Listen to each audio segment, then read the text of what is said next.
അങ്കിത ഭണ്ഡാരി കൊലക്കേസിൽ പ്രതികൾക്ക് വധശിക്ഷ വിധിച്ചിരിക്കുകയാണ് ഉത്തരാഖണ്ഡ് കോടതി.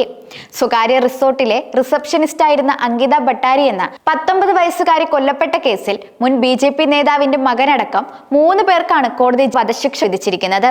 റിസോർട്ടിലെ അതിഥികൾക്ക് വേണ്ടി ലൈംഗികമായി വഴങ്ങണമെന്ന ആവശ്യം അംഗീകരിക്കാതിരുന്നതാണ് ക്രൂരമായ കൊലപാതകത്തിലേക്ക് നയിച്ചതെന്ന് കോടതി കണ്ടെത്തുകയായിരുന്നു.